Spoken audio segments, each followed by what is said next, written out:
Good afternoon and welcome to another edition of TalkSports, where we speak with the movers and shakers in sports, the sportsmen and sportswomen, and the administrators, past and current. This week, our guest is former president of the then Grenada Amateur Athletic and Cycling Association, the GAA&CA, a former national athlete himself, and one who considers himself as controversial at times because of his openness and straight talk.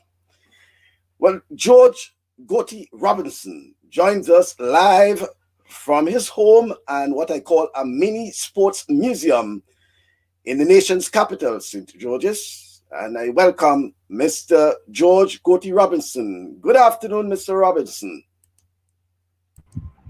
Good afternoon, Bascom, and to all your viewers and listeners. Well, as you know how difficult it was to get me. So now that I'm here, I'm all yours. Okay, well, nice to know. And how you have been coping? How things, especially with the pandemic. Well, with the pandemic, I'm cool. In actual fact, it's a time when there's so much to learn. And for me, it has been good because the few friends that I have, and when I say friends, I'm friendly to nearly everybody I know, but I have very good friends around me and family both at home and abroad. We have a situation just as for disaster planning. This is just an occasion whereby it brings the family closer, especially now where we have this sort of you know, being able to use the internet, the FaceTime, the whatever it is.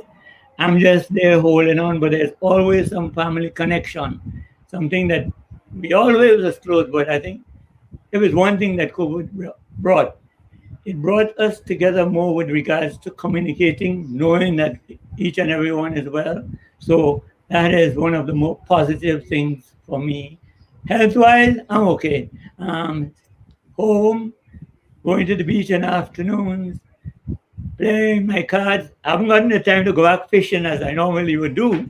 So all my friends in Guave and Whitegate and Grand Roy and so, there, sort of people I'm missing. Okay, well, good to know, Goatie, and good to know you're still involved in community activities as well. Well, from a community standpoint, is one of the areas. They say a community build a child. A child must respect the community, and that's one of the proud things that I'm so proud to be. Brought up in the St. Paul's community, whereby for over 60 years, I think the community has been there for me, and I've been there. I suppose if I take out a little 15, 20, I suppose I should be there at least 40 years of being actively involved in community building and community development. In actual fact, everything we normally point to comes from the community. Outside of PBC, everything for me, my whole life, you could call it, is St. Paul's. People have their qualms and whatever it is, but we've always been able, as a community, to share family-wise and otherwise. Yeah, it seems as if you're probably part of the heartbeat of the community of St. Paul's. But we'll go ahead. No, we are. To tell you, I suppose as family heartbeat. Well, yeah, but I'm always the wild one in the family, so I established that. And event one of my siblings hear me, I saved them from saying that. Is that I've always been on the go. Okay, well, good to know because we have quite a lot to get through between now and 3 o'clock. Because let's start off with your early days, Goatie.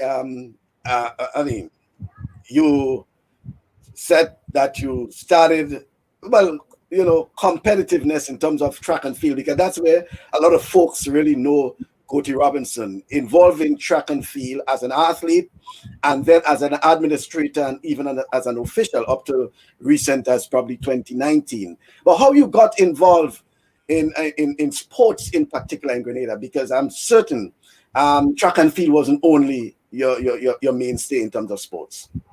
Well, my sporting career definitely began in PBC. And fortunately, at the point in time, a group of us that entered PBC, you would say in 67, 66, 67, 68, guys that went to school at that point in time. PBC was one of the so-called, kind of like Westmoreland is now. They used to say a white boys' school.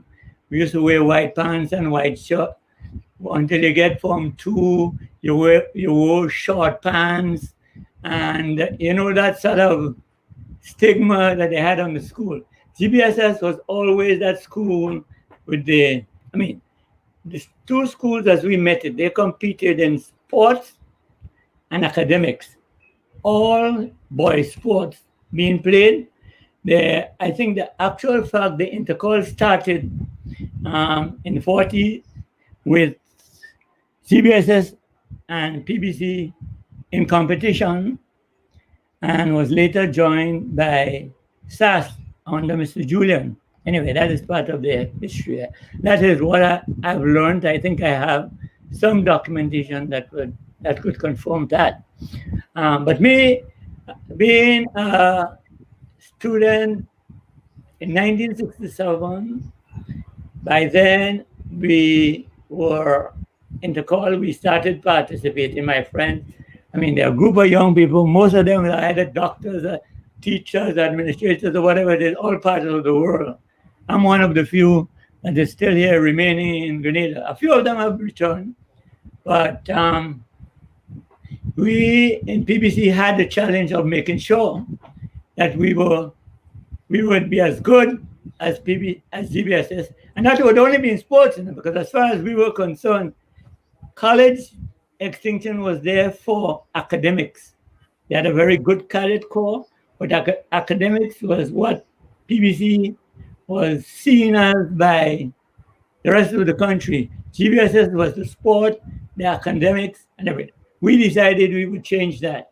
And by 1977, our first intercall, that people like myself, the Lane brothers, George Prime, Cecil Joseph, I could name my classmates throughout, as we were prep sub-juniors, some was prep, some was sub-juniors, and we had very good senior teams. We won 1967, and from there, we went off. So then also, the school system was very well organized. I must indeed say, all the secondary schools, during my 5-6 years at PBC, all secondary schools had a cricket structure, a football structure, a track and field structure, a tennis structure, because some of the guys, as you know, who had played lawn tennis, the Rennicks, and so they were top 10. They had a cycling team. PBC had a good cycling team with the guys. So we were, the school was well involved. And one of the things I can boast about my basic discipline studying is, first of all, the uniform that you had to wear. You could not go to school with a cream shirt and a white pants. You had to be white pants and a white shirt. You had to play sports, whether you played football or otherwise. You had to have a new gear to wear the next day, otherwise you don't go to school. And so there was a level of discipline that went into the sport. And it was not a matter of, you had to compete for your position from junior league to senior league in all the various sports that we played. I think that class of 66, 67 really started a new movement with regards to PBC moving away as seen as a school of just academics to both sport and academics together. And I think that has been to play with atoms in football, because when we left school in 72, to make a tongue team, and you come from, they used to call places like St. Paul's Country. Yeah, no, yes. St. Paul's Country, I could remember a certain game playing Bob Hope and I fooling around, atoms playing. That time the hot team was 100 newly under plug and have Borgan, Brim, and Boboy and them. Bad, like, I mean, all out of coming out of the August Utah program. But to make one of these, as young guys, to make one of these teams and you're not from St. George's, it was always a pride. So I had it fairly good. Well, I don't want to get into that early banter, because it starts coming up already in terms of Toro is saying that Toro was a journalist yesterday, and the first no, but he said the first mistake you made in your life would have been attending PBC and not GBSS, So I want to respond to Toro on that. Thank you very much, Toro, for that observation. As I would say, I have some good GBSS friends. I would say like Michael Pope and Sauti, and so with regard to track, and these guys were bad. But I know how we came. I mean, some of my best friends, Val Adams, Eros Rapier, and so, who was just maybe a year old or whatever it is.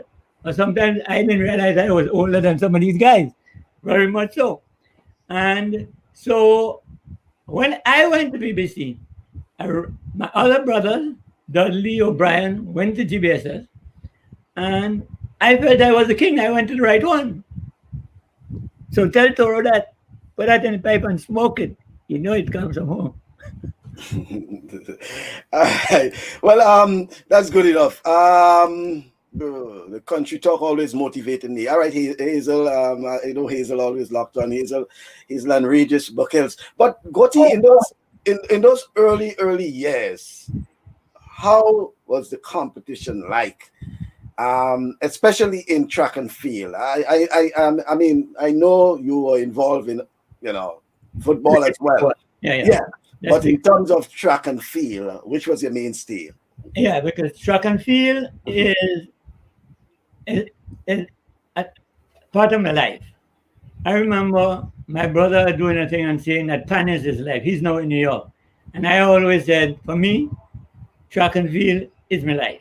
Because as a junior athlete, as a PBC athlete, I did grow. Specifically in the jumps. And we represented our school with a heart. I have to draw the reference. Sorry. The way you see teams are managed and the way you see teams train and the like, I don't buy that the equipment and the medium that they have to use. What it basically was is that as team, we were all brothers and we shared. So I was one of the lesser fortunate ones. I don't call people poor and people. We're all equal because as our teachers would have told us in the teams and in the coaches, you all have special talent. Everybody can be doctors, everybody can be lawyers, no one can be doing, but you can do simple jobs. I won't call the names of some of them that they said, but your future will depend on who you are and how you come out of it. And this was basically, I think, all the guys around my age that was my classmates throughout, they remain my friends up to today. And this is basically where my whole being is. So from school, I remember us in the 70s, mid-70s, that would have been late 70s, we started being Whitsuntide Games.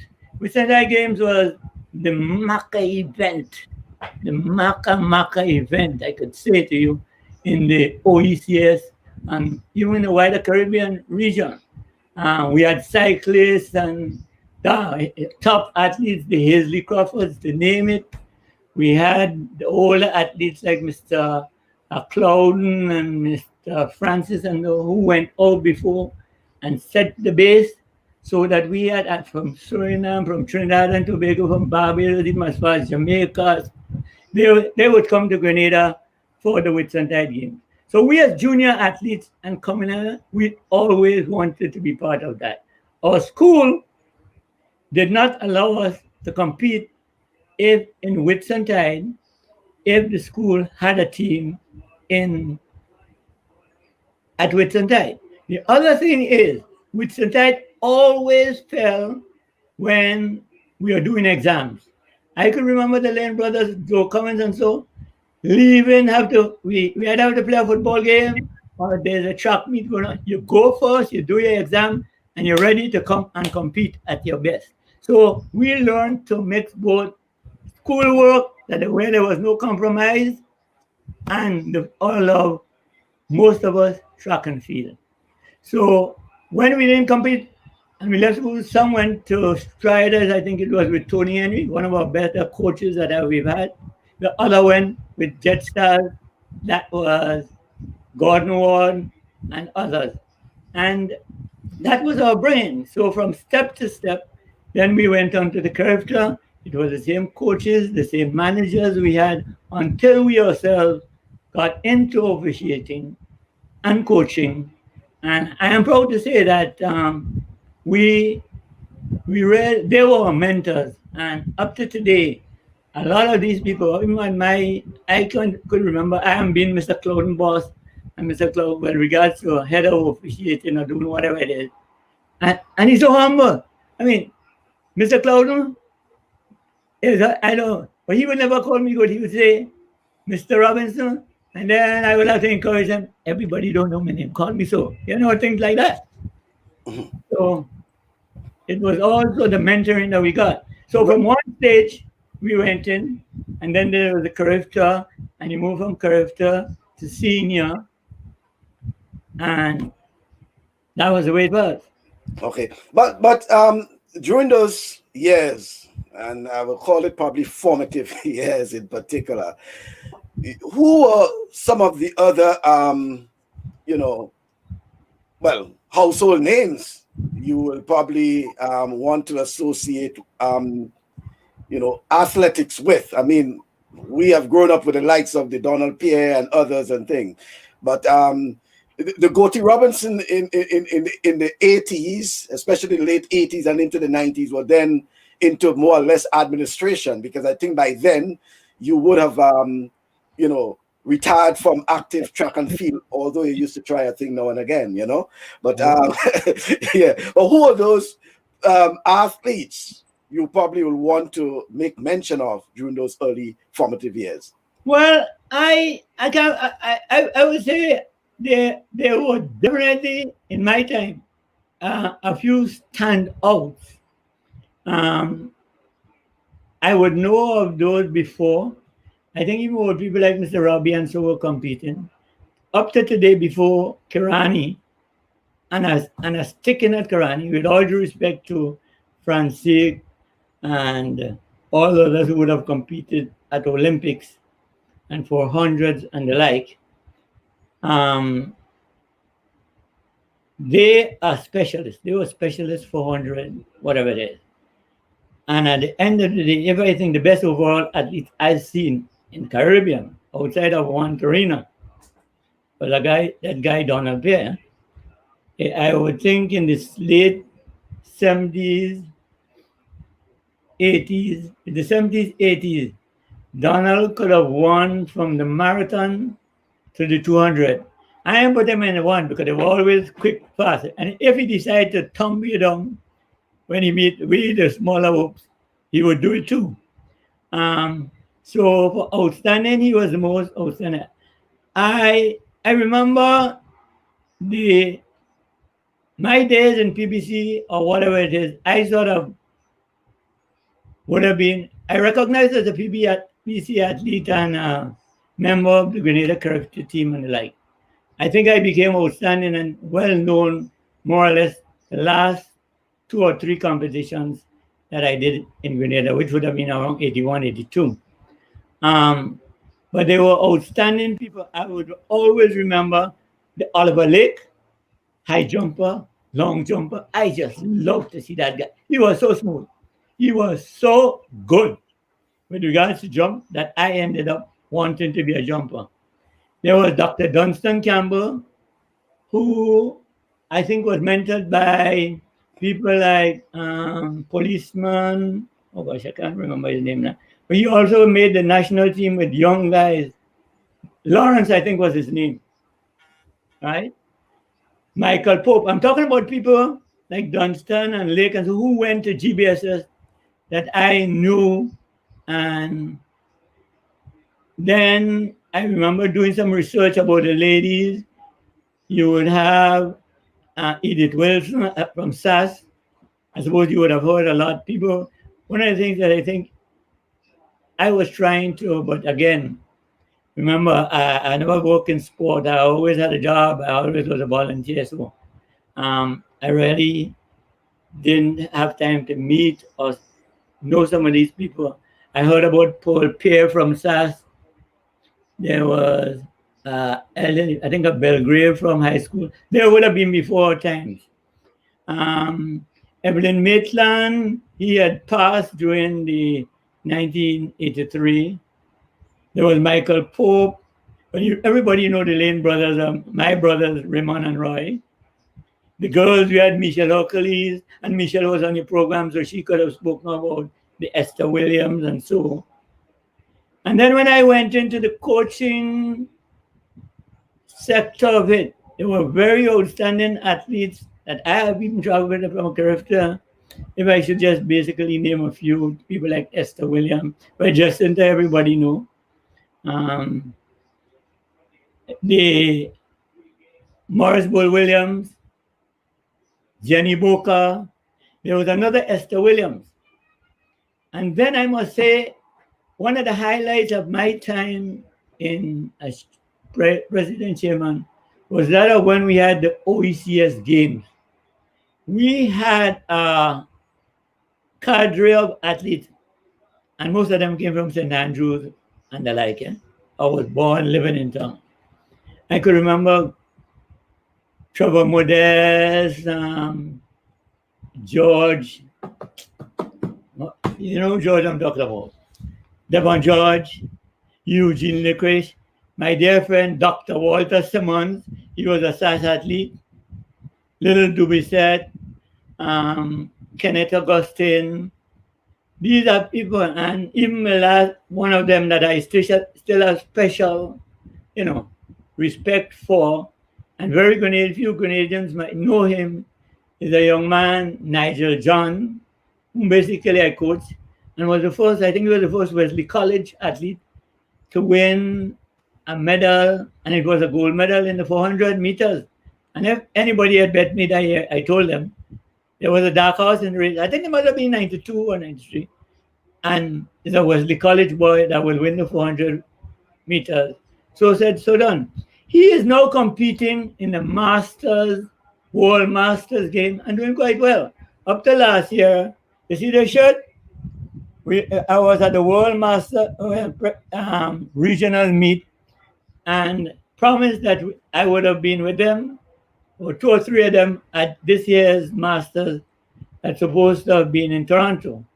Because I've met people that heard about me, know about me from the region of administration, and they're still involved in Masters athletics. So you see, I've been one of the lucky ones. And I suppose being at home, remaining at home most of my life, and being involved in especially administration, life was made pretty easy for me. Also in 79 or 80, when I wanted to really thought about going into sporting, coaching, even at one point in time, physiotherapy, I was one of the 4 persons selected. In those days, there were OS scholarships, 3 months, I think 4 months scholarships sponsored by the OAS. And it was just at the PRG time.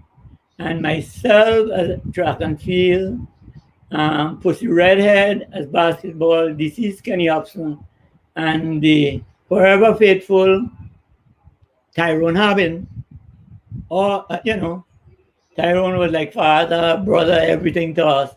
We went to Mexico, and basically that is when I actually turned, according to Glenn Mill, who was bowl coach, a real athlete, because I was the one always used as a scapegoat. And when I came back to Grenada, I was running. I never knew I could have run like that.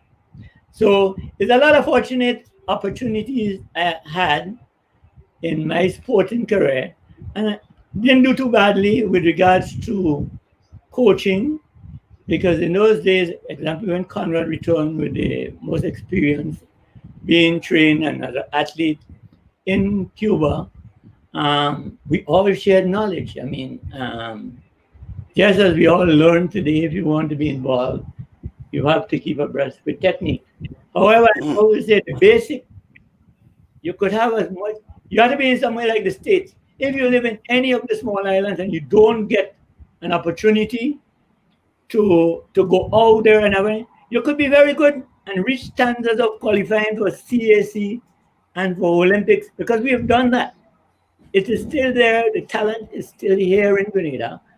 What I think we do now, instead of that sort of community of athletes, coaches and managers are selfish. They want their athletes. They want to be the star. Well, with all due respect and without prejudice, I make these comments, because Okay. I'm off the grid in a while.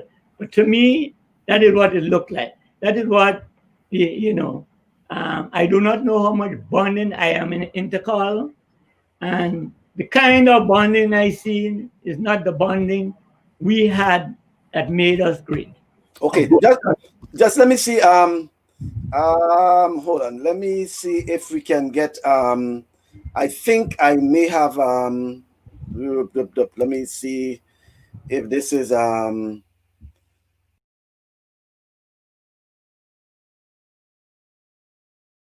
Okay. I thought I was getting on to that of what's his name? You said Nigel. His name is actually Nigel John, right? I think so. That only if I have it wrong, but I, It, yeah, and I, it's John, right? Not yeah. I just want to make sure that it's not and it's not because we know of Nigel Jones, but you're speaking about Nigel John of yeah, Wesley College. yeah, yeah, Okay. Yeah. That's him there, right? yeah, yeah. And that's him competing last year at the NACAC, the regional masters event. I think he participates in the over 45 category. And he was initially on the Canadian team. And when we got together and his Jamaican friends, and so, yeah, why compete for Canada? They don't recognize the skill, the problem with it.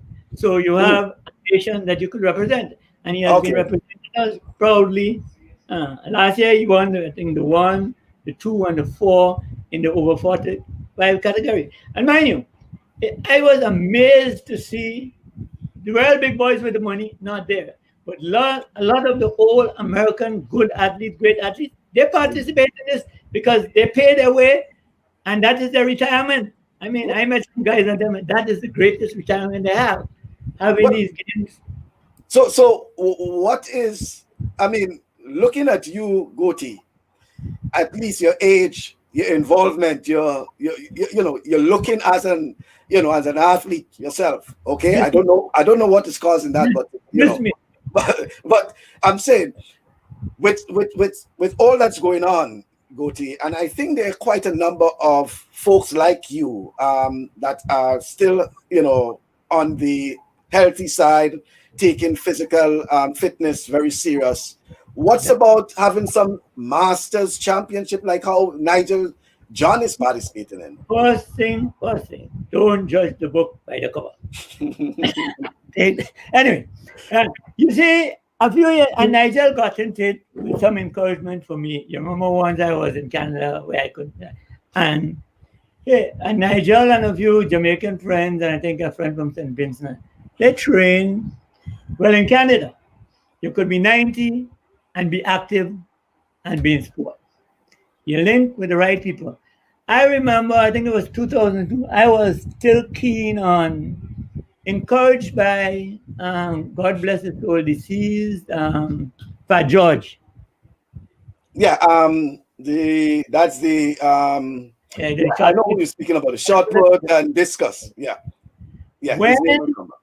when people like Devon George and Trevor Modest and the like in the field events, I used to follow things. And I know they could have been at the age the best in the world. Just as how we have young Peters now in the javelin world champ and all the like. These guys were so fit. I mean, they were so involved and the like. Um, we had plans if 2002 and that hurricane didn't come, we were on the ground to basically set up a master's program. That would have been my baby in any case. So that I didn't. After that was when things went here and we never got back to it. When I did meet up with Nigel, and I flew that about 3, 4 years ago, and he was interested, he was already competing. I said, let's get, okay, forget Canada. Get registered as a Grenadian. You could do well. You could go there. We could get an opportunity. The flag could fly. Touch base with the Grenada Athletic Association. He walked his way. And I would always give him advice and support and the like until I decided last year I would join them. Um, and we were really looking forward to this year's Masters. Well, now you know that I'm retired, and I would have been retired by then. So I would have been, no COVID, I would have been in Toronto since February. Maybe just thinking about coming back. Would have been back for Carnival. Because that was sort of aim to sort of get them organized and set up, because I think he really works hard. He's ambitious, and it's a good way to go. The difference is sponsorship for masters event is hard to get. I'm one of those that believe that sponsorship should not go into events like these at the athlete level.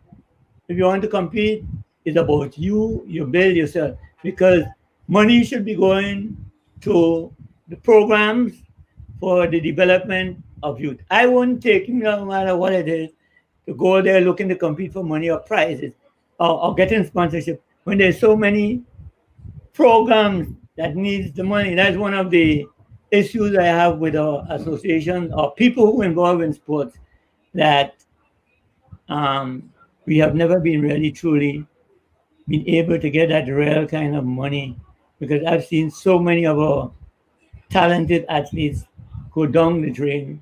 And the better athletes, 90% come out from the lower class, um, the people who cannot afford to maintain. The lucky ones who have family in states or otherwise will make it to a certain level. But by the time you get out there, man, your future is your future not in track or not in football unless you have that extra special talent. So, Yeah, Gotti, about representing Grenada. It appears that back then in the 70s and the 80s, and probably until recently, representing Grenada was such a joy, such a pride, and was a proud moment for anyone who's doing that. Talking about back then, and speaking to folks like Michelle and even around folks, Paul Roberts and others, you get that feeling that it was such an honor to be selected to represent your country. These days, it's almost probably certain for some, and then there are those even before they make the national team. It's all about the money and all that goes with it. Well, you know what I'm saying. no, no, Some, no. something we have discussed before. But Yeah, tell me, Goti, and as one who represented Grenada, um, as an athlete and also as an administrator, what it was like to represent your country. um, boy, a hard thing, boy. If I tell you, I'm telling you from the heart, you had to work hard because you wanted to represent your country. It's not like walking in and walking out now if certain officials and certain people like you or certain people you have links, because that is what it looks like. As I say, I can talk about most of what I will say because I could back it up with something Ray Roberts might have written about me in some paper at that given time, because we looked for shortcomings, and and journalism is something that I had a little problem with. I still today have it. Is that you could send to somebody who said a report on sports, um, and get any sports news that the people want to give you. There have been so much controversy. As I said, sometimes I just forget about what people write about me. I like it because who know me differently. And in those days of organizing, okay, I was president of the Grenada Athletic Association. I think immediately after Keith, it would have been 85 or something like that. And that was by force. You In say 80, after Key Joseph? yeah. Okay, yeah. And well, during the revolution and whatever it is, Raymond Lane had traveled. I think our executive at the time would have been Keith as president, Raymond as first vice president. And after 83, you know who migrated, who left, who whatever it is. I must indeed say that the confidence that people like Dr. Pitt, deceased Dr. DPA Pitt, deceased Mr. Cloudon, deceased Gordon Ward, he's alive now, Reverend Roberts, and the like. These people just put all on me and come. Charles George, the effect was involved. And the challenges at that point in time, I was working and I was already in a supervisory, I think a manager position in one of the insurance companies. I still was doing studies in Trinidad at the Academy of Insurance.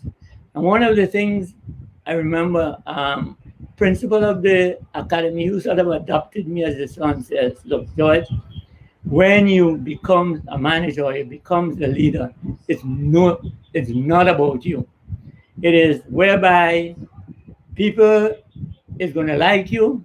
If you move too fast ahead of them, you will have problems. But that is the way we black people, that's the way it works.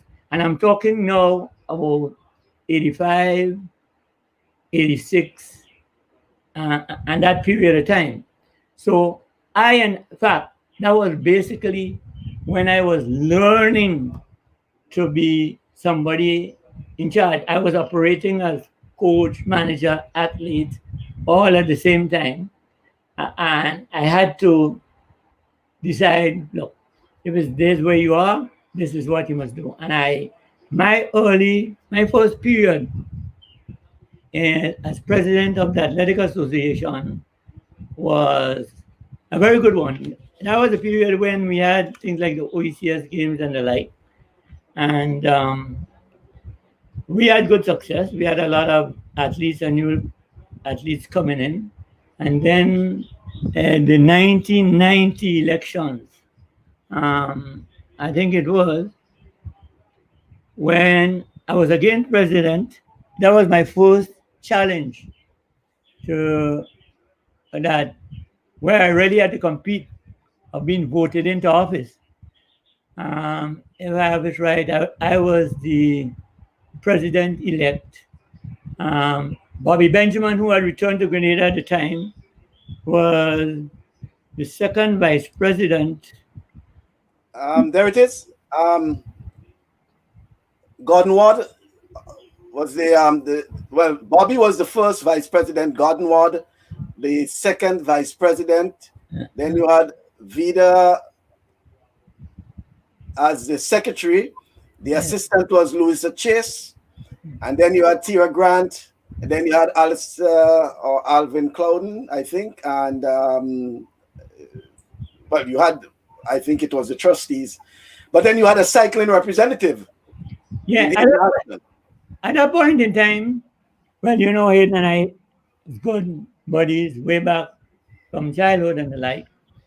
And Hayden with Keith Rennick and so, they basically were trying to revive cyclists. And it was more or less about road racing, because the facilities at the stadium and the like, we had gone past at grass riding, but they used to have coming out of the triathlon organized by the slingers and the like, and then going further on, we had good cyclists cycling became an interesting sport and activity at that point in time. And Hayden came in to the association as a representative because we were still the Grenada Amateur Athletic and Cycling Association. Before cycling went on the own, now we became the Grenada Amateur Athletic Association. As time, and it was important to separate the two because development was coming in all areas.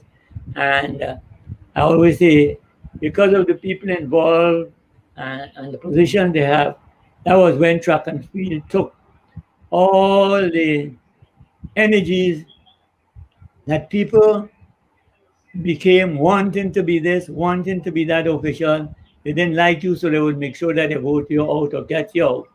I sort of willingly sort of opted out at one of the elections because um, they might have said because I've lost as president. What I had lost is respect from my peers, um, who later recognized, or must have recognized that it didn't matter to me.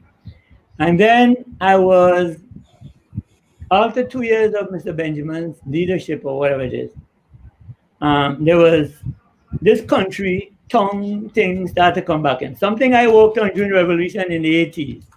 I remember actually that was when I was associated with being a Grenville boy. I really liked working in St. Andrews. I actually had a little stint in SAS. Yeah, I want you to get. I want us to get at that point in terms of what you're talking about, because yes, and speaking to some athletes before, including Eugene Licorice and others, they mentioned your involvement even at the time, even though you were involved with PDC, you still found time to be in Grenville almost every weekend and sometimes during the week on afternoons to help and some of the athletes in St. Andrews. But you were speaking on the point of your as an administrator, and you considered yourself very controversial at times. I wonder why you considered yourself controversial, or is it a label that was put on you as being controversial? Um, I might have used the word controversial, maybe related to one instance, but I was always able to humble myself and work with anybody until I thought that, well, that person, their agenda and mine didn't fit. Um, I have, I, I remember there were people in my early years that we worked well with. Other people came in, and I sort of lost that influence. And I mean, my mouth was free. People talk behind my back; they never talk in my face. And in small country and for small communities, especially when people like you, sometimes they pressure you. Why do you humble yourself? But it is in sport. Every sport, there were no worse. I didn't have a worse experience. Like the period of time, the 10 years I spent as a representative on the GFA for St. Paul, man, nothing I could have had before that could be more outspoken, controversial than that. But in athletics, in my day, for example, I gave them when the next election came, I was out. I don't know. I must have been in Trinidad because I remember my work is I work all the day. I never worked in sports before. So I gave them the option, okay, if I do not get more than 2 or 3 votes as the president, because I know what the election could have turned out. Maybe I could have won with the support of the outer country. Nothing support, very little support from the St. George's area, maybe St. George's and Davis area. So I know. So I gave the people who were pushing me, and they were from the outer parish. I gave them an ultimatum. It's either I win, because if you don't have authority, and this is where I was trained, I was on. That's why I was in a senior position, employed in a private company. I was always lucky to have my freedom to put sports. As I said, in the evening, I would just leave work 3 o'clock, head up, reach in Grenville, because Joan Toad might have been up there. At the pickup, we do a little coaching she with on netball and the like, train. On weekend, it was a fun going out there because I know everybody in Grenville by then. So what happened is in that election, I won, but I won by one vote. And I said, the next 2 days I resigned. My dear friend Ray Roberts had me all sorts of people is who didn't cussing me and calling me because they didn't know me as what I was portrayed to be. That being, it never made me any difference. When the same sort of attitude to get rid of the then, I went back as a vice president to the now president, Charles George. Because I know Charlie, we worked, especially we were, um, he was integral in having the private sector games come back. I mean, really and truly, I could work under any or everybody. Again, I go in and it just wasn't me. I had more important things to do with regards to the development of my community. And so I opted out. So when we're talking controversy, it changed my mood and changed the way people looked at me. But it never changed me from what I could do, what I want to do. And I'm still today involved and recognized by that that body, the Secondary School Games Association, because they know my motto. That's the principals, right? The principal. I mean, they know my motto that in the call was in the school, in the stadium away, school away from school, because that's the way we were brought up.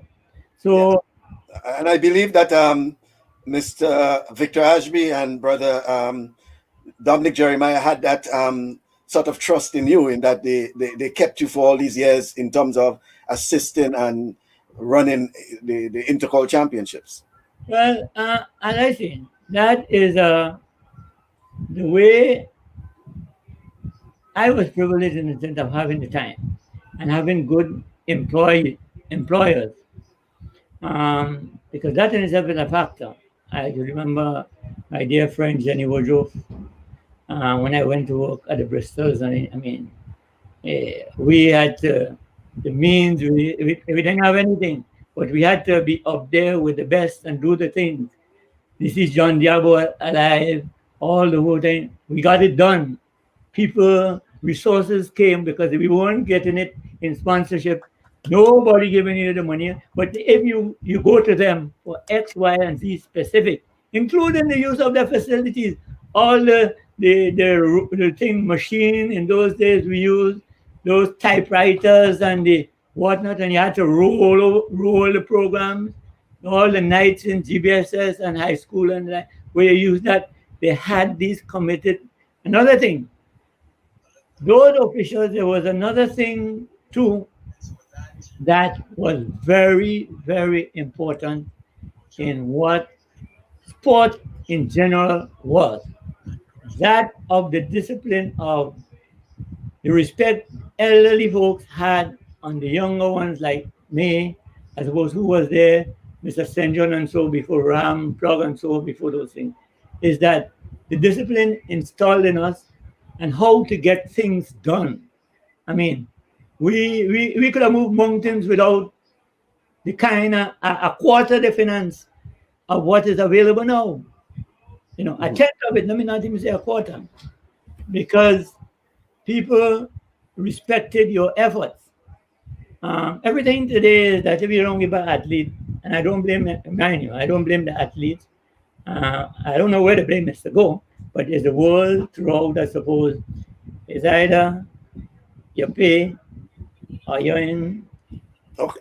Well, I'm glad you made that because Clev Depredin is saying that in agreement with channeling funds to club program or programs for the development of sports in Grenada, but it cannot be administered with a susu mentality. The need for a course in management 101, this search, must be an imperative. Accountability must be based on competence and not friendship, even at the club level. And I think in what you're saying there in terms of the whole development, part of it has to do also with the whole management, and accountability, and the whole level of transparency, and not too much on friendship. Okay. Um, Michael, I just know just let me make this point. mhm. Michelle was on your program, and it's one of the few. I say I was not in until you said me this thing about Michelle, and then was. And I actually made a comment to call a spade a spade. Um, and that is because of the when Michelle came back, Michelle wanted to be involved. She volunteered, her uncle developed it, and so. But I could not, after having all my, I really, and she didn't understand me. Michelle, I can't pull you in this kind of thing that's going on here. Because again, I know who Michelle is and what she doesn't. Her standards, with all due respect, who think otherwise, her standards is way above. So even in 2007, with the comment, even before we were thinking about the World Cup, or maybe they were thinking, I was encouraged by Michelle and Hazel and so because they were looking for numbers for a very expensive course. And it was an opportunity whereby the University of the West Indies, through the George Washington University, was doing a program that they extended to, I think, three islands, Barbados, Grenada, and was held in Trinidad. So we did the instructors, and so we'll come to Grenada, do our classes, we would do whatever it is, convert with them online and the like. And in 2007, we graduated. And that was about management. And that helped me. I think it's about worrying about sports then. Because even at my management and my job and what I wanted to do in the future, that was a program. In actual fact, Michelle and Hazel Bizinski, after 2007, these ladies, because of their qualification and because of that thing, they went with Rushmans from Grenada, they took Rushman, took them to South Africa because of their responsibility and the accountability with regards to things like accreditation and the like. And you see, this is why I always say the best of our people, all my friends who would have been Dr. This and whatever it is saying, top athletes, they don't feel you come back to Grenada and the bosses or the people in it, they feel challenged. And for what? Misconception that they're getting money or they have thing or what they have is maybe a trip. I don't think so. I think it's a problem of letting go.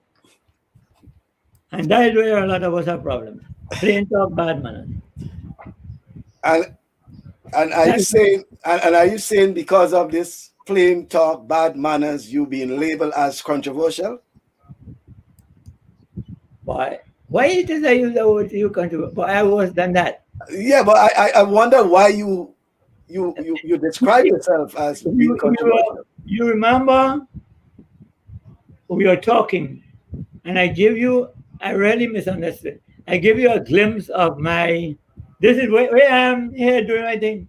This is Well, yeah, we part call of it my comfort, eh? yeah, we call it a mini sports museum, and That's what you call it. yeah, because it's something we'll have to show our viewers shortly. We'll have to give them a glimpse of it. I do have a little thing here. We should give them a glimpse. But getting back to that whole area of administration as well, and even to some level coaching, because I want us now to shift to the point I was making about your dedication to assisting those even from the outer parishes, because you at those in those days there was this tongue country discourse, and you basically bridge that gap in terms of um, taking yourself to the outer parishes, especially particularly in St. Andrew, I should say, and that's why a lot of the athletes do have that level of respect for you, especially those from SAS, St. Andrew's Anglican Secondary School. And it was something you were doing almost week in, week out. Um, Bascom, yes. I have such good. I carry a thing on the back of my car that speaks about the thing of the revolution. I was not, with that on the back of my car, it is so funny the way people read it and the way they look at the revolution and the like. But I choose to do that now because people seem to forget that during that period, education in Grenada, I was all, I mean, we're the graduate. Education during that period made me remember what my grandparents, what my mother struggled to be who she was, learn to read, being up in the church. I mean, my mother was, sometimes I always wondered, she had to be who, a blessing in someone because when I heard my great grandmother's stories and the like, and how they were brought up, and the revolution changed the education system in Grenada. I remember we had this thing, the CEP, whereby young people like me in the same community center that we eventually built ourselves and doing all in St. Paul, and that's where the community come in, were teaching people 3 times our age who were willingly coming in to learn to get the basic skills to read and write. There were other levels and people. When I went and Yeah, that's CPE, Center for Popular Education, right? that they changed Yeah. when they created it, they changed it to CEP or the, I mean, that because it's a mind thing. We was done the communists like what's going on. When you see what's going on in the world today, in all this we're going up, we know communism, socialism, and capitalism. It have more isms going on now with regards to playing with the mind. So let me just say, because that was our thinking, and going out in the country because we, for a short thing, when I came from Mexico, it was during the PRG, and they used the bed. There was this thing, we have to bridge that gap. We have to make sure that the people in town, Mr. Glean, how could I ever forget Mr. Glean in McDonald College, who I met and things like that. And that guy, I think he still works as involved in the development of sport in St. Patrick's. I know Mr. Glean. I mean, and when I tell him Mr. Glean, like how he called me, Mr. Robinson, you know, they're the guys who build. Not I might help build a community or a thing. People like Mr. Glean build a parish and a big parish too when it comes to track and field and sport, you know. So I know, so when it was easy for me to link with people like Peter Blair. I was playing football in St. Andrews too before I started to do that with my autumn days and the like. So there are people I know. I mean, I could give you some great athletes that come out, triple jumpers, high jumpers, javelin throwers, 400 meter. I mean, they had it. I have a list. I mean, if I was prepared for this and prepared a list of who my interaction was or who it is, man, it's something to be proud of. Money can't buy that. So when that was what it was in the day, there were other persons in St. George's. There were other people assigned to St. John's, but fortunate for deceased John Pivot and I, we went into the parish that really had the resources. I always say St. David's was the other places that had the talent that didn't get opportunity, especially when I played what we call bush football or parish football in St. David's. And you saw, so there was no surprise to me when the St. David's Catholic School put a program in with Denise, supported by the principals and whoever they were. It was easy to modify up with the high school and the other schools that had that. And up to today, I remember the javelin throwers and the like, all coming out of St. David's. And in itself, cricketers. These are the parishes where the talent was. So we were lucky. I was lucky to be where you're going to the gold mine. All you had to do was mine the gold. Yeah, that's interesting from you there, Goatie. But let's see if we can get some of those because I have quite a few, and I want us to look at what you actually have there, because it appears that throughout our program, well, and from previous programs, the whole issue of documenting and archiving our history came up. And then in speaking to you, I realized that over the years, you spent quite a deal in archiving and documenting things on your own. And in fact, we're seeing right behind you there, if I can get a bigger picture there, of all those photos, and some of them actually from the 70s, I believe, because it looks as some of them are actually black and white. And Yeah. then there are those with just the when it just became color, moving from black and white into color. But it's interesting that you found some time to actually put together um, your own archive. Let's just Oh. check.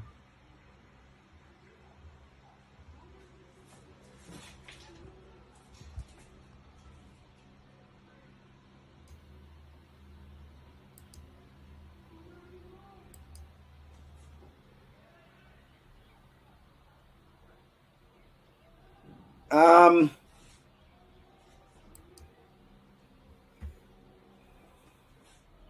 okay, so that's what I think Goatie actually muted himself. So let's wait until he comes on. But that is part of his archive that we actually see in there.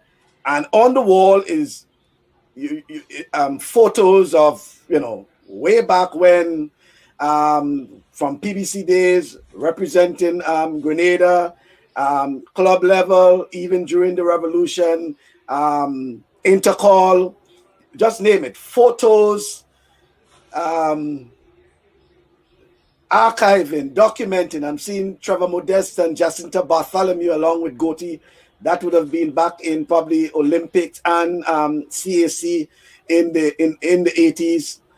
It's just photos, photos, photos. His wall of fame, as we would say, and um, it's what I call a mini sports museum. And it's not something that Goatie did apparently just for the program. It appears that it's something that was actually there for quite a while. And in speaking to him, I noticed I had a video conference with him, and I noticed those things, and I said, "What's that?" And then he explained to me that these are actually photos over the years, even with St. Paul's Sports Club. Grenada back then, in whether it was OECS Championship, Whitsuntide Games, organizing committee of the OECS Texaco Games, just name it. And I thought it was important that we look at those things. These are actually pins from every single Olympic nation over the years. Some of them would have changed, but this is important. Pins.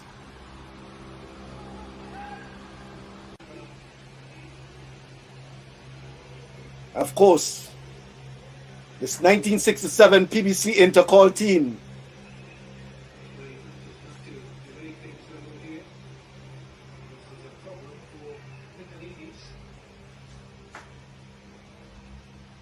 And some of the photos are actually preserved. They are actually framed. 1972 Intercall School Football.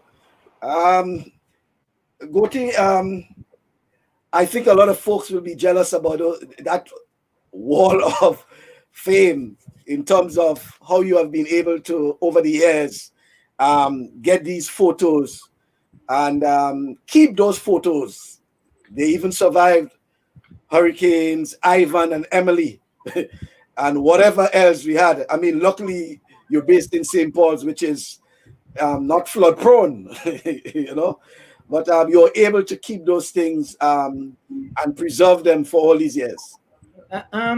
In actual fact, I moved into this house when I a lot of the photos and the things that people share with me, I just they scan it and they give me a copy and I give them things. For example, I still have some things belonging to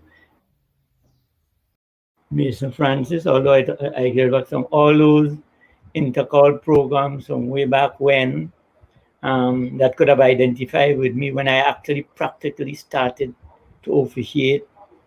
And there's a lot of stuff. But my mom always hung a lot of photos on her wall. She couldn't afford the thing, and those that wallpapers and the like.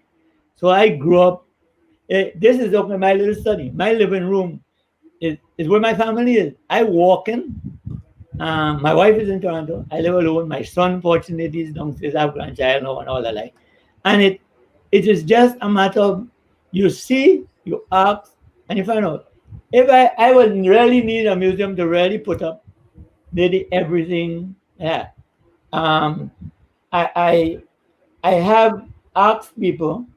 Um, I am sorry that Flyers, who was very, very helpful with me in a lot of the things that he is, I looked out for his at one point in time, a very good supporter when I had authority in a home to at least give him some part of sponsorship because this tackle magazine was important.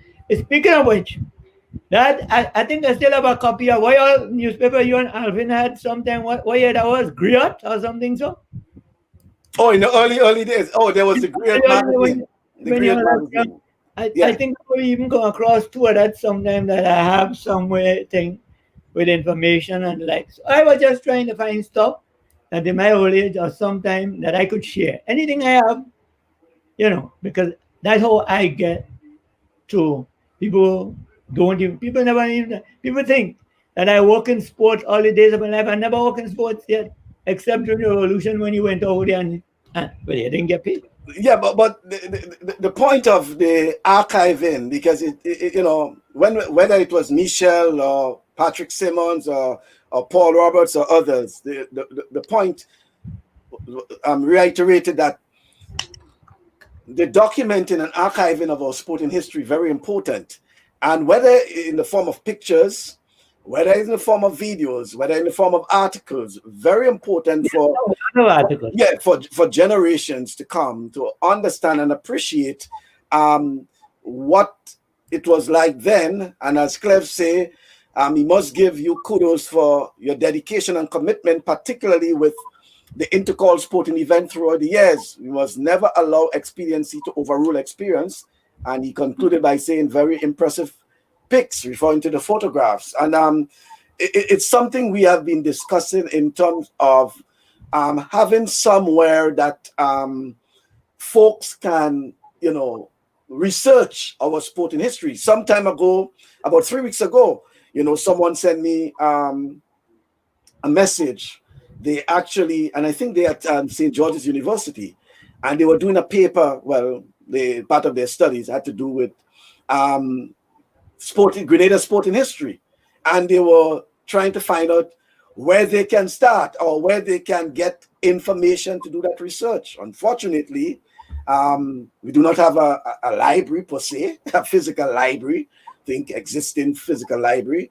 So a lot of it will have to be done basically virtually online, or to some extent trying to seek persons who they can speak to in terms of getting that information. But I'm saying that what you have done there is basically a start, and I hope is something that can be embraced even through the Grenada Olympic Committee in terms of a sporting museum. I know they do have the space for something like that, but certainly what you have there, and I'm certain it's not all that we have seen because you seem to be very selective to an extent, but you have quite an array of photos and articles. I've seen some of the things that you have scanned. Programs from way back in 1980 something, and to some extent 70 something. In the 70s. So the conversation continues, Goatie, on sports museum, archiving and documenting our sporting history. You have started. What you hoping to see come out of that?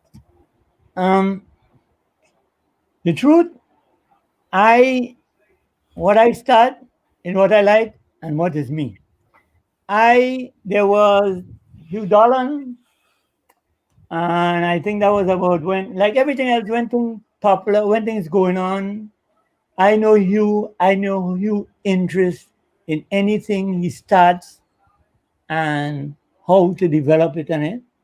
I remember given he had access to a cricket thing in his business place in Bolio and the like. Yes, Ivan might have been what it is, would have destroyed. But when we have things, these things are not, I mean, for you and the people who did it, it costs money. I mean, it's because they might have been able to afford to do that. What if, let's look at other, this thing is a business. You look at TV and all sort of things. I don't have what it takes. I don't have the knowledge or whatever it is to act. I do what this because I like. What since the since way back when I could remember everybody talking about archiving and doing what, and even when you're calling people to ask them to share, you have anything for that? I want to do something. PBC, X, Y, Z, anything I had of PBC or I have. Magazines, when Mr. I just bring them and let Mr. Jeremiah sort it out for the school. When you all get this, you give my back. No, no, serious. But that is me. So, what I think, yeah, on a serious note, there has to be, and it has to be a foundation formed. If you can get the person, it has to be somebody with the expertise at doing that writing or whatever it is, or compile. This is not, I put up a few pictures because I like that's me. What you would need if you put in up them, you need to get authentic stuff and make sure authentic pictures are easy to get. The problem is the stories with it. I just talking off of my head. A lot of people might disagree with me. That ain't true. But I have anything you discuss with me, I'm sure I send you something that you could authenticate it. Uh, um, and I have gone through, for example, the issue of me not being, and I say, if I talk about it, I don't think it has nothing to do with that. I had, when I went to my first Olympics in 1984, I was actually part of John Diabo's team, right? I went in 1992 as a default because somebody had to go the year before. Imagine that the president of the International Athletic Federation, because of the links of John had with the West African countries and things, actually came and visited Grenada, That ensured, one summer ranch at a time. yeah, Mhm. ensure that Grenada is we had serious financial difficulties. How John made his magic, that's not important to me. But he came and Grenada was insured to. When the time to come, we couldn't find the money. Barcelona was way out there. Samarans and John do the magic. I happened to be the. I went out there, get the stuff. Grenada team was able to go. So be it. I just after that, I know me want to go to the Olympic. I know I want to drink. I support. I do whatever it is. Until um we it's not about they had the success. We had the success of a lot of athletes, and we have hundreds of them. That if we had put it together, I got very hurt in 2009, and I think that way it was boiling in me, and I maybe acted a little bit, if you want to use the word aggressive, against some people that operate the Olympic. When in I flew to St. Lucia on the last day of the event, I mean, I really reconstruct after intercall and doing all of it to get to St. Lucia because I would have lose even at That a house, that was that was Carifta Games, right? Caribbean Games 2009 in Yeah. St. Lucia because I would have lost anything. I was going to bet my last dollar that two things that Rondell was going to beat Kirani on that day in the finals and that Grenada would have won gold in the 4x4. Neither of them, I was, but it was the greatest, one of the greatest character event. Not because Grenada won. Grenada flag was high, but that Jamaican Usain Bolt record that was broken by both our athletes in an almost dead finish. I actually analyzed the race and I showed them where, where, where, how Kirani beat, because Kirani, that was the only time I followed it from Intercal up to St. Lucia that there was something about him. He was nursing a kind of injury, but that guy is not a loser.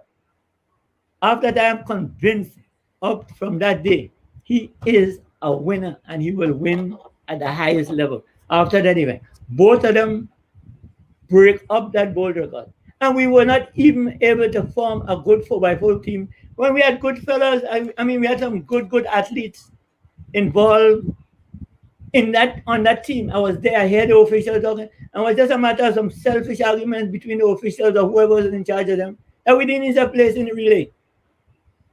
We had after that 2012 coming up. Okay, I want to go. I think a lot of people interested. Grenada, England. This selfish people. I took a decision that I would to get back involved with one proper way to do it. Try to be a member of the Grenada Olympic Committee. Something I say never, you know. So I went about the right way with regards, and then I was given some bull crap thing about nothing more. They said I respond, but I didn't respond. But I know if that 6 people qualify as an individual member, which I think they changed the constitution, that qualified based on my involvement to be an ordinary member of the Grenada Olympic Association, I was one of them. And the documents are there. One of these days, it was my fault that they didn't come to a conclusion, because I had more important things to do, but it will come to conclude that no constitution, no thing from and that was my so I has been the last interview I do was with George Grant on that, and I forced myself to do this one with you. Okay, but so are you saying there's litigation on that matter regarding? It's only unfortunate the last time it was supposed to come up, I was away and I really wasn't interested to leave what I'm doing to deal with that. But it's there. And again, you see, this is a matter that went to court in the first place. The first response I could remember is that judge, a white man, saying, "Oh, why is this coming in? There's no issue here, but send it to mediation." It was mediated by somebody that know more about operations of Olympics and sport and couldn't come to a conclusion. So I just say, let's go back to court. Okay, well, seeing as there is pending litigation, we won't. I heard of that one. Yeah, we won't want to. I'm not out of line. The most they could do is that, wait, you see, in today's world, anything in the court aware with it is public knowledge. What it is, if I think that I could say to you, what I say to you, could prejudice anything, the matter. I ain't willing to go about it. I just tell you about when it comes to why I am who I am, and I don't need to. Yeah. I understand that, but I'm just saying. So there is. But in terms of clarity to the viewers, what you're saying is that there is a pending litigation on an issue relating to your wanting and applying, I think it's 2013 or something, to be a member, an ordinary member of the Grenada Olympic Committee. Okay. That is what I wanted. I ain't all the talk about, I want to get rid of this one, I want to do what I did. That was no issue, and I was not out of place. I had a right, like any citizen, that according to the Constitution, that I still believe that I ain't sure I want to be no, but I have a right to have been allowed that privilege. So you okay? Is it challenging it? Let's we'll say, we'll come back to that, but we'll come back to that. Let's go over to 2000. You make that point there because I always like to to revisit that. 2009, that was St. Lucia Carifta Games. We'll come back to it in a moment.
Yeah, that was. Yeah, you know, and I still, you don't go back and you don't. I suppose if Kirani and Rondell and someone would say, if Kirani was in lane 7 and Rondell was in lane 5, Rondell couldn't lose a race. And I will tell you why. I run a lot of 400s and a lot of things already. Donald Pierre will tell you this too. You know, Kirani, a winner, run, and that's why that race was so fast now, because this kid, Rondell, was in tip-top shape and form. I actually said, I mean, I replacing them in lane 4 and 5, or 5 and 6, because I thought that's where they might have been close to one another. And the closing.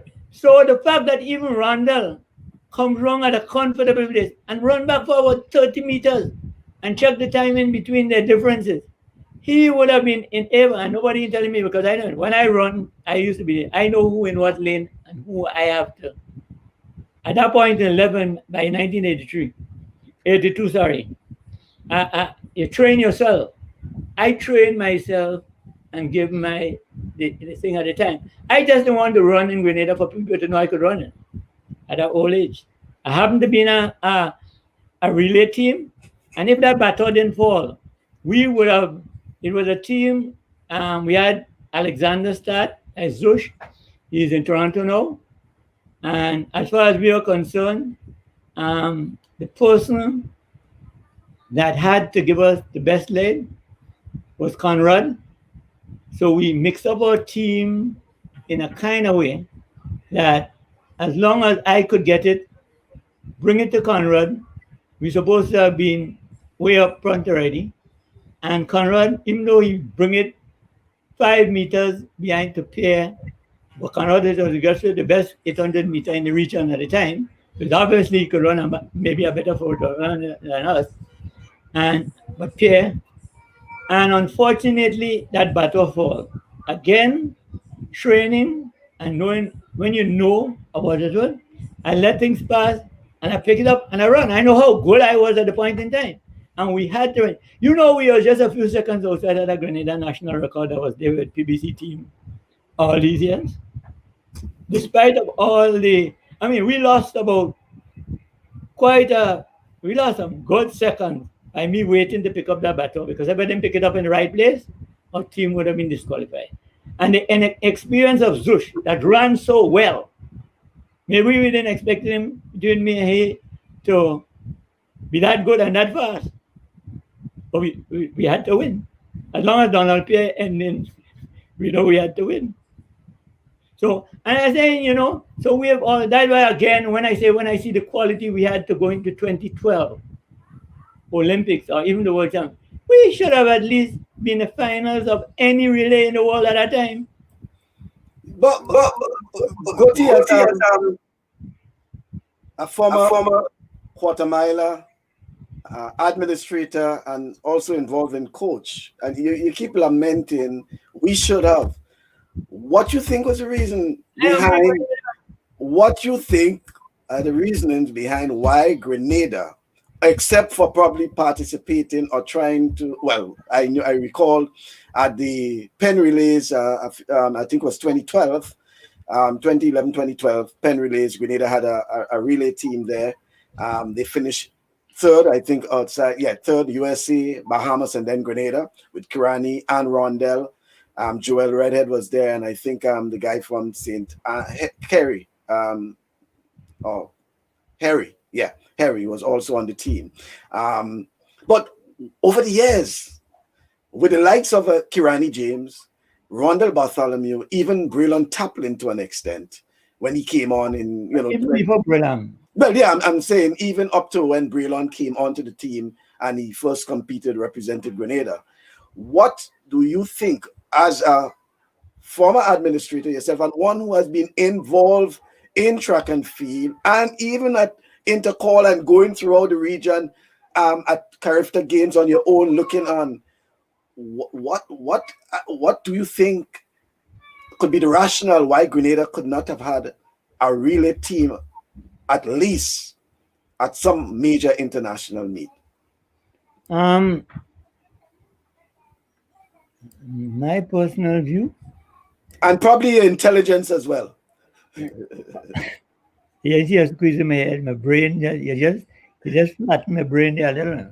Anyway, I think it is basically we have quality, we have the talent, we don't have the willpower by whether it's and I had to put it government, the Ministry of Sports and the Ministry of the Grenada Olympic Association and the Athletic Association. If you put it, because they're the only ones that have any level of responsibility. And at that point in time, you're talking about two of our senior administrators in whatever category in the Ministry of Sport. We had in one of the universities, Posh, Francique, and so what levels. But you have to understand, you live in America. I hear about, I made a mistake a long time ago, whereby I remember Evelyn Maitland getting a scholarship, one of our first athletic scholarship, going to the United States and compete, doing well. But eventually, he had to get a career. There was no way he would have been professional, so he ended up in a career to do something. And then I think it was after 90 or sometime I take up two people, Leon Decoto and Ashton McSween, work with their parents and other people. And there were other people, these Trinidadians interested in getting them and giving them a scholar, which I proposed. And then when I understood what these scholarships are, where they went in those days, how these kids suffered. I mean, it costed all sort of stuff. So I didn't expect I didn't ever expect Leon to return to Grenada. I was only hoping and praying that these guys could have developed themselves and be like most of our other athletes who have left here, who have had government support and all the like, to at least give back something. It has to be an administrative problem in the sense that if we have top athletes like starting with Aline, even though Kirani in the racket, I was very sorry for Rondell. I actually saw him when they were trying to qualify for some meet, and he had an injury that if he was in the right school like Kirani or somebody like that, this is my personal belief, they would have healed that injury. I don't know why it had to reach this stage. People that have much worse injury, as long as you're in the States or Canada, easy injury to resolve within 6 months so you could compete the next year. That didn't happen, and so he went through the line. Then the Taplin came, whereby they tried. So it is deep down that we don't have the structure. I want to use a simple structure, whereby there are people who could say, in your plan, that this is it. It don't have to come from Grenada. we could have, just as how as I always say, we take Kirani and we give him to some American coach and something, or everybody bland running him out. But that was the best thing for the kid. He actually won a gold medal. Whether it was a rejected American Olympic coach or otherwise, I am saying, talking from words I hear people say, right? And that is tough. I don't think the way I speak, nobody could sue me for it. So this is the way I personally see it. It has to be that block because the athletes are there. We never really had, and along them, a lot of things go through the crack. Two of the best female athletes that I have seen. I will not take down Nisha Bernard. I will not take down Regis. Um, they have exploited, they have done great at CAC level. We had Beryl and Trevor doing great at CAC level learning. They were in opportunities, they went to school whereby they had X, Y, Z amount of competition, which is so important. You know, what I'm talking now about two of the best athletes. Jacinta did well. I saw on podium in UC, the college where she went to learn. What one of another best athletes, I would like one day somebody give me a good explanation. What happened to this little 15-year-old girl that was running the same time and could have even beat the under 17, the one at the semi, the name Kishara George. That kid had talent. I don't, something had to be wrong. That, in my humble opinion, that she was not in some way ended as one of our greats. Because at that point in time is when our athletes were getting good opportunity with reasonable scholarships, you know, whatever the reason. But Yeah, it's not. but in all fairness, I know, yeah, you spoke about that's Kishara George, and then you had Hazel and Regis and others, and Nisha Bernard Thomas, etc., etc. But if you can recall, there were many others, but the Hazeland and the Nisha, and to an extent probably Kishara, who didn't go on that much. There are those who probably would have fell through the cracks. The Hazeland and others, stayed.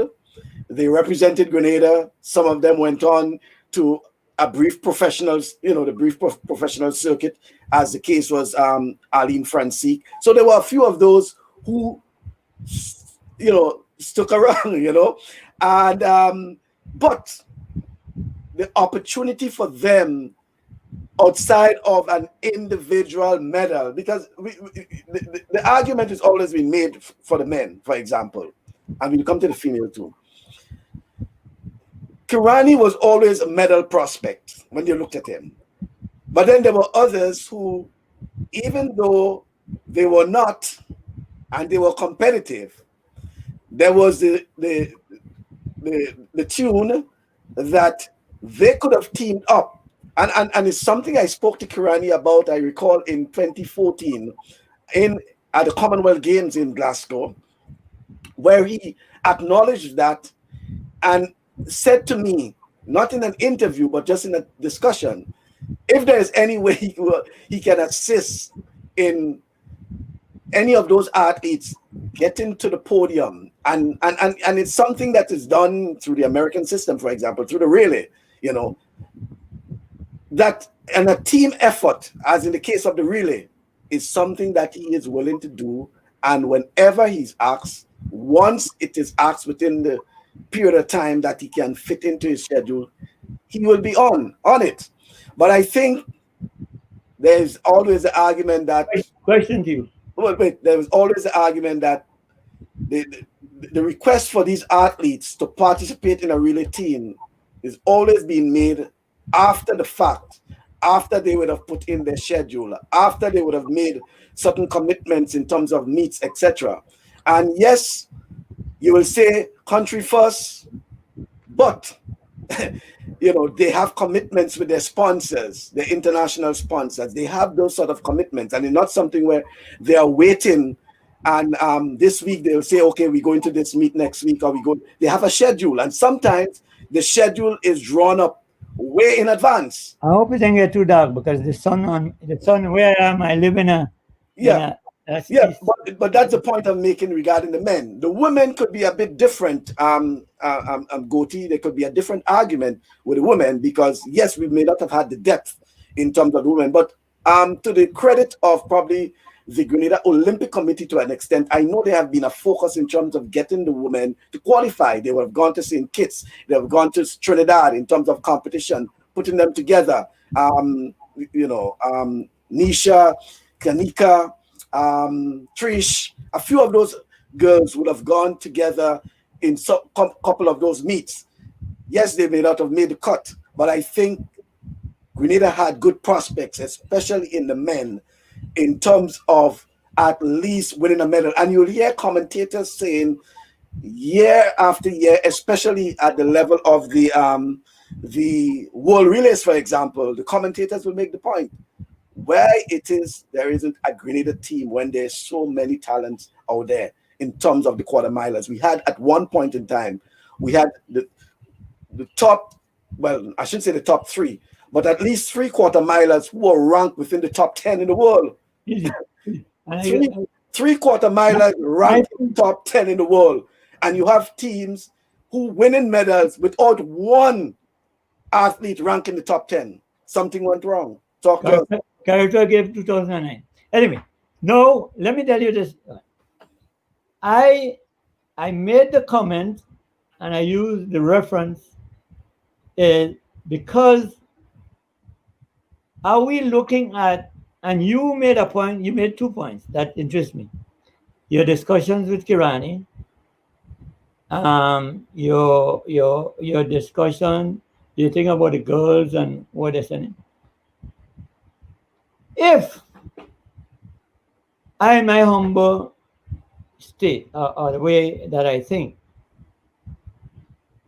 you know that qualifying times is 6 months, 10 months before, or the year before, but that has changed a lot, that we want to send a team X, Y, and Z. It's like you plan. It's not like in our day whereby we going to Olympics and the Olympic Committee, because they have to develop this equality and everything, they're giving you 2 in this sport, 2 in that sport. You could come with and go with a team as big as 10, 15, also with a coach, as long as you could afford it, because that was in the 60s and 70s development of the sport. We reached to the stage whereby to be in a 400, you could have won in 1984. You could have been in a finals if you're running for the 6 months something in a 400 meters, right? You could have made a final. Maybe you're good luck, you might even win. I used to have a good friend, Butland Cameron, that suffered badly in the 84 Olympics. He was way above the rest.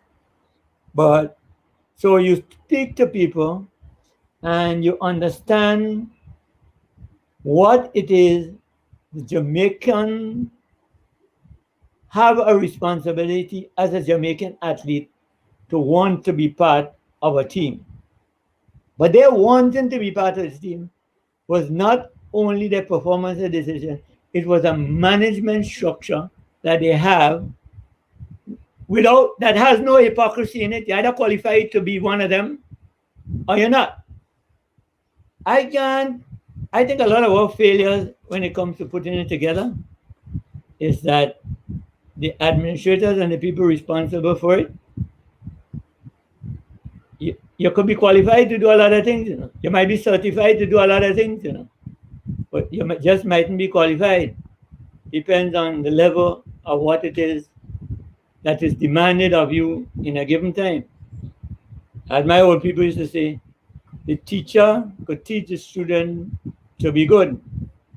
The students could teach the teacher to be better.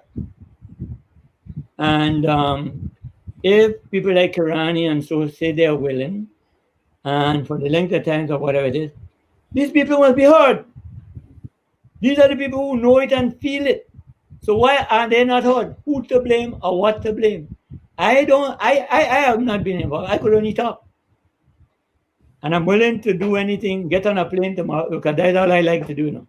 The last OECS championship. One island in the Caribbean I didn't go to was BBI. But I have a lot of friends. I reached there and they welcome me and all kind of because I never went to the BBI in a sport meeting. I did that, and that was the last one I think I had to do island wide. Okay. Not me. Yeah. Goatie, well, with the we just have about 20 minutes remaining in the program, but I wanted you briefly to talk about the your involvement in the community, as you mentioned, is not just through sports, but also through culture as well. I mean, especially with I think it's Comancheros. You have been involved with Comancheros for many years, and for someone who probably living in St. Paul's, Comancheros is part of the community, as you will say. If you're living in River Road, you at least have to know something about football, you know.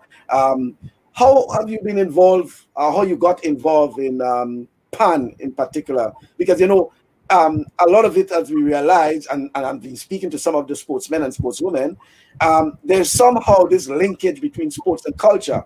You know, whether it was Michel, whether it was, you know, Ray, you know, with sports and youth organization, youth groups, whoever it is we have been speaking to, there is somewhere they have been linking sports and culture. Even Bonnie Wilson, the boxer, is also involved in you know, in drama, you know, the theater arts.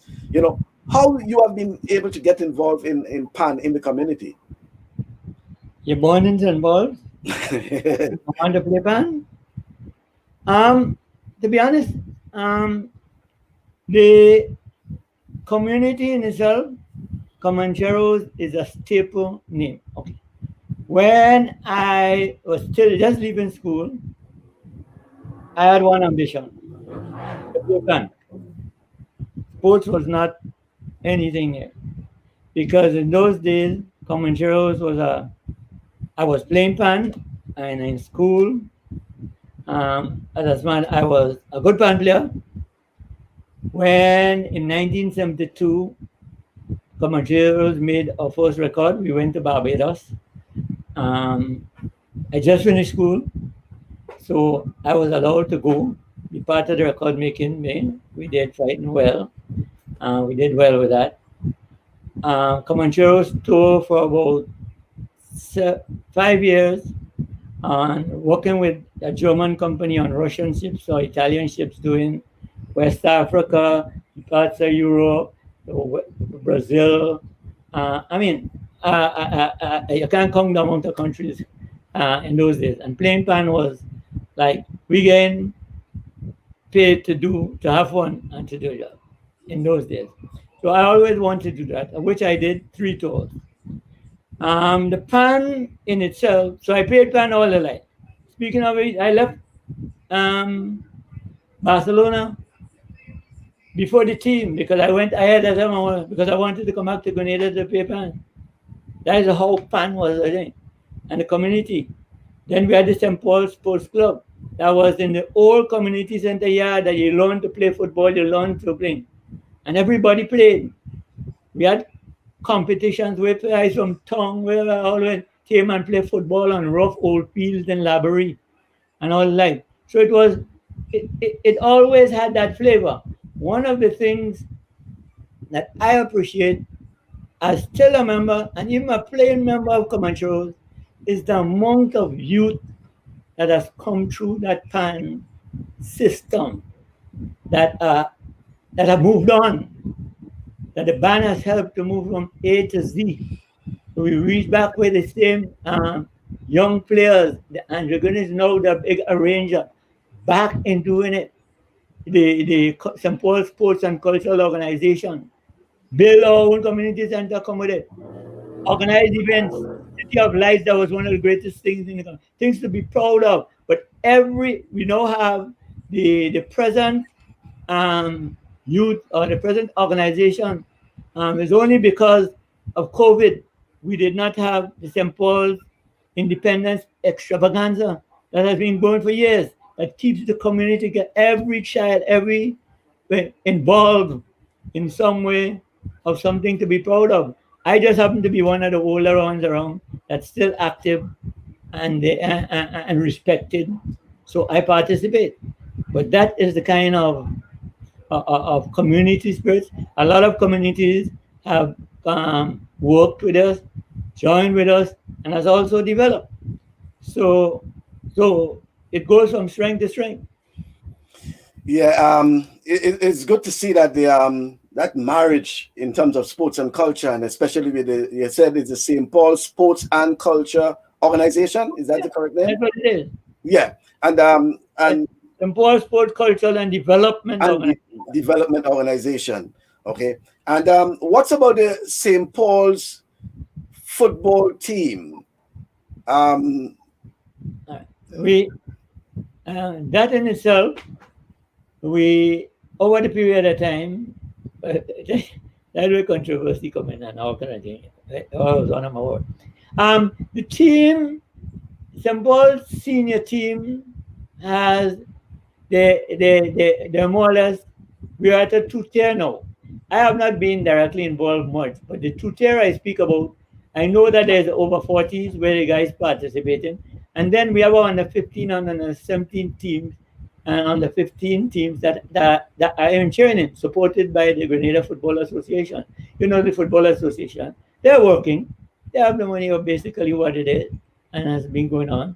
So we are expecting, like, in the near future, to have a St. Paul's team that will be back up at the highest level of playing in Grenada. And we have some of the young guys who have done the courses of the GFA courses and are now working with the teams. So the future there, hopefully, will be in. There's also a plan, and it's also planned. St. Paul's had one of the strongest um, cricket team. There's also in motion to teach the young men or get them involved in cricket. Secretary General, Secretary Janice, who has been a past member of the Grenada Netball Association, is also working towards us having a netball team actually playing in the competition. So that is as much. I am not directly. You see, another thing with our structure, we have people that are responsible for development and of certain areas, the sport, of the culture. People like me are there to give advice, and we have a fairly strong management committee. Most of them are women, so you know these days is woman power. So we hopefully will be going from strength to strength. The Comancheros, the Orchestra, have a very strong support group in, in the USA. We have good support in Canada and the like. Now, so so the community as a whole has that sort of support. yeah, Okay, that's good to see, and great to hear as well. And hope that you know, just as our culture is brimming in the in the village, that sports will once again be up and going. What's about playing fields in the community for the folks? well, that's one of the burning issues I have with our organization. We have fairly good playing fields, a good home playing field. We have a netball court, basketball court. That's quite good. Even some of the villages playing field like library where we used to play on the rocks up and down, they're being developed. So one of the few basketball courts it have indoor is in library. I know when we talk St. Paul, we talk library, Yeah, Monterey, yeah, yeah, and even as far down as Manjulu, right? yeah. Yeah. So when we talk the areas, that is a community when we have an activity. So as I say, and I'm confident that they are young, vibrant people who are actually stepping up to the plate, taking over from us. Okay, good to know. Goti, there's a question I wanted to ask you about, and I see one of your student is bringing it up in terms of the Masters Athletic, and I think you touched sort of briefly on that regarding a Masters Athletic Championship in Grenada.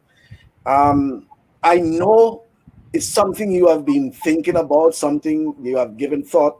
In fact, even in terms of resuscitating the private sector games, what you think about the Masters Athletic Championship for both men and women? As I told Nigel, um, he is participating after participation at such a high level. It is there is thought and good thought have to be put into it. As you would remember, there's a lot of we've had Mickey and I organized our 40th Masters, which was geared up to be Masters, starting at least with football and the like. And you know what I told them? As soon as you do one good thing, and everybody it had to come in financial and all the like. I think, and I told Nigel, we are hoping to be in Toronto this year in the Masters, sort of really get. The Grenada is affiliated, but we need to, to get it right. How do I encourage? How do I get people? If you're out there, it is easy, but Masters event is an expensive thing. I straight out ain't going and begging nobody. If I eventually want to get a sponsorship, that's cool. If I have to find funds, is to help out some youth development program. So it calls for a different kind of study. Guys who have left school, guys who still looking fit, guys who appreciate, who wants to give themselves some form of posture because they still can run, we have it in the planning.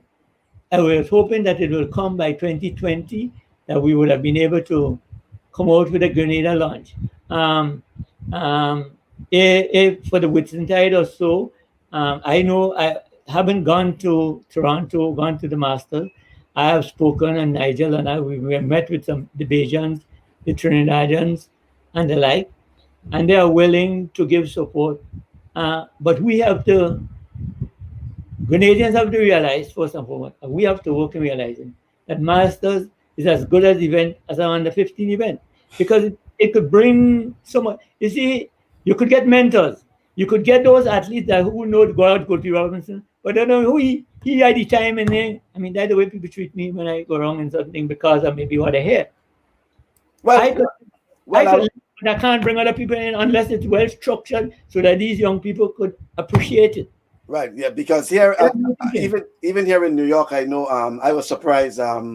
Over the years, I've been going to some of the indoor and outdoor championships, and surprisingly, most, if not all, there is a masters component. And surprisingly, I do find from time to time many Grenadians participated. In fact, I get to know a couple of Grenadians who actually, through those meets themselves, there was actually a Grenada relay team, a masters relay team, participating in one of the meets.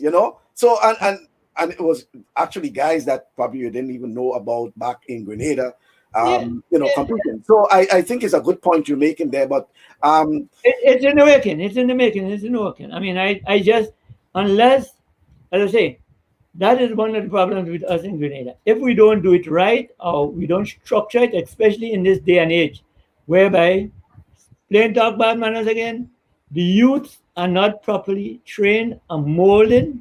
There's too many distractions. They have seen too many of our athletes fall through the crack. They a lot of promises. They go, they might compete with enthusiasm in the relay meets because they might have some pay to get now. You don't get what?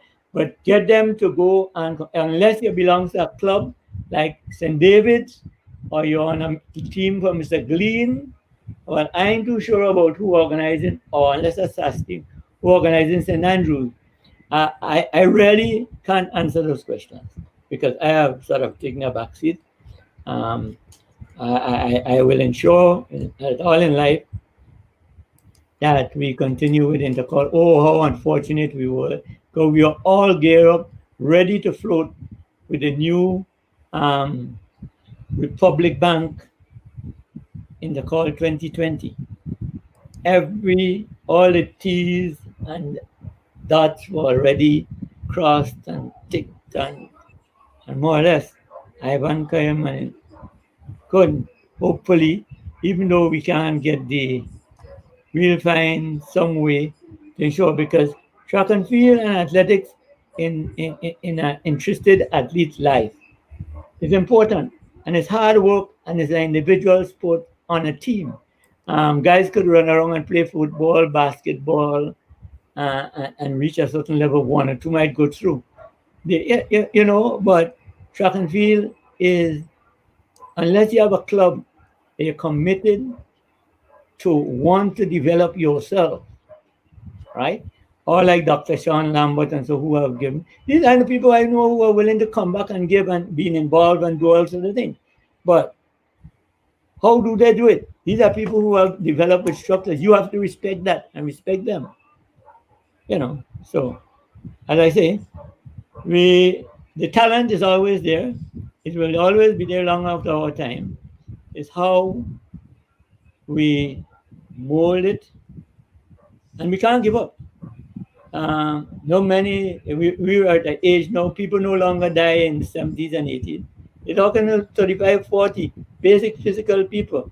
It's because of we not take a certain health problem, and not only that, it is people are frustrated. Okay. You see yourself anywhere inside of that photo there? Let me see. I need glasses. I see Sabri. Now, that front line. This is a tour. Somebody might tell me I didn't know about Canada. That's on the court. Coca-Cola, Johnny, Sabri, and that front line Pani. I think you've seen me. Okay, but Second man. No, I get hidden. okay. Because Well, I had to be playing a second pan or a tenor bass. okay. Well, what the person is actually saying, and if I say what they said, then you might have an idea who it is. They said if Cheros had to choose another name, I'm sure it would have been the Robinson's Steel Orchestra. Well, let's put it this way. The band formed in the yard, and every Robinson, just like every Noel, and most of the people, including Mello, Joan was one of the first woman players that actually played active in the band. This is Joan Bebot and the like. So yes, the Robinsons is right there in the yard, right? The history start in and around the Uncle Dennis and the like. So but it has spread, and I suppose when you're yard in yard, and we've always been involved, as I say, that's what we know. Right, right. That's great to know. And yes, Toro is saying that you had the honor of being the oldest player, you're talking fella, to score in the Old Trafford over 40 football competition. And I scored in every competition. When I leave school, I was that is something else we talk about. I played on a football team called Atoms with people like Paul Roberts and Major Jackson. And I was in the field when Melo lost his leg, I think. A little boy from St. Paul's. I used to get real tuned about that. But if you could score goals and you could play, I had my time. But in those days, people like me can't get, even though I had that third division Grenada team, it had so much talent with Grenada football. I will always remember the last one that was it 93, the Shell Cup in Barbados. It had this hosting boy, Steve Mark, and them guys ban up with all kind of things. Playing against Trinidad and Tobago, I think we get a 1-0. But in those days, I used to be traveling in Barbados and all. And even up to that team, and even the team to Cheney and so football, when I hear about the Popham Cup and the Jacksons and the whoever it was, these are people we wanted to be like. You understand? These days, nobody want to be like. No, I don't care about if somebody tell me about even St. David's people know me by heart, Everybody in St. David's know me because the way I played football in St. David's. Eh? If I go in Victoria and walk, everybody, I remember a young lady, she might be in her 40s, and they're arguing by the bay because I like my fishing on Saturday morning. They're saying, that's the man that used to fire the gun. Telling her daughter that, her granddaughter. So, yeah. I had fun, boy. I still. Okay.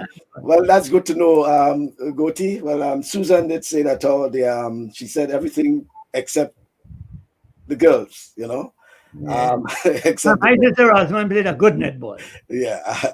Yeah. Yeah. All right. Well, it was nice speaking to you, What Goatie. what do I do? I think there has to be people just have to be honest. We just have to be honest. Mhm. We have to be as Grenadians try and because all we do most of the time is exploit the talent. You're good, you're on board. You're middle class, unless you have a family, you Mhm. ain't stand that. Worst of all, if you're good, you could be the best. And where you come from, we have to get out of the mentality. In all Okay. the sports, I know what the guys play basketball, the footballers. Yeah, look, Grenada Football Association are real money they're doing. I was on that, represented St. Paul's 10 years in that thing when there was a lot of destabilizing and a lot of things going. I made a comment and I tell people, Chenny was the best of the lot. I'm not against Ram folks or anything, but there's too much politicking and wanting position. I mean, you can't take that into the Olympics. You'll be very out of place. But these organizations is glad to know they're stable.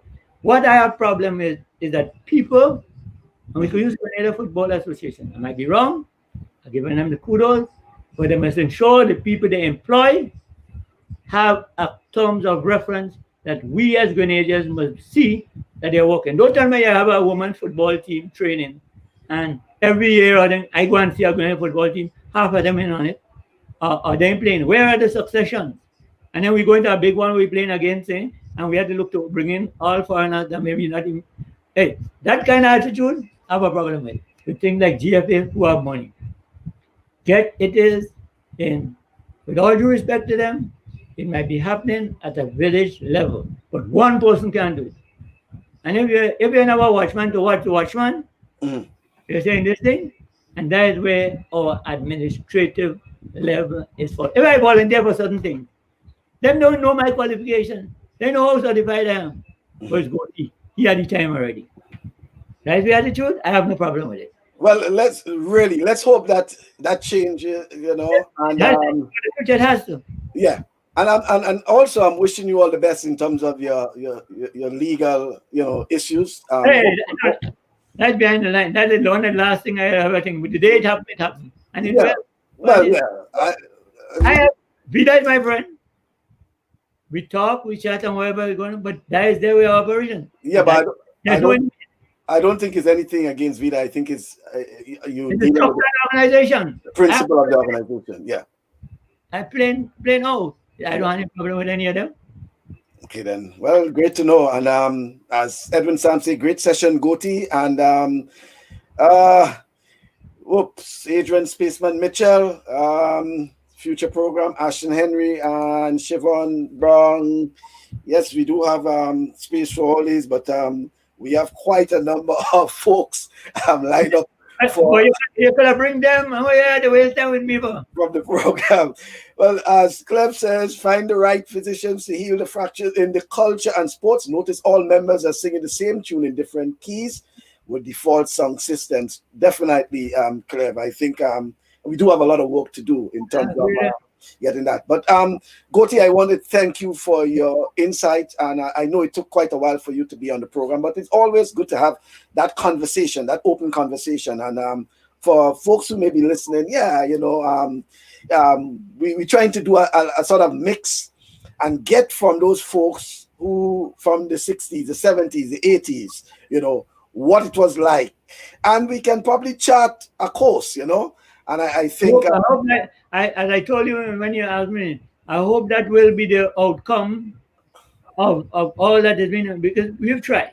But if the local y'all outside there in the diaspora, they're always willing to help. You go out, you could go help, you could get things. It's us here. yeah, but we don't out of the diaspora, we don't have the answers, we, No, we no, I said what we need what we need is a consensus, what we need is a collaboration, and that I ain't say all, I just say that the support we have from yeah, y'all.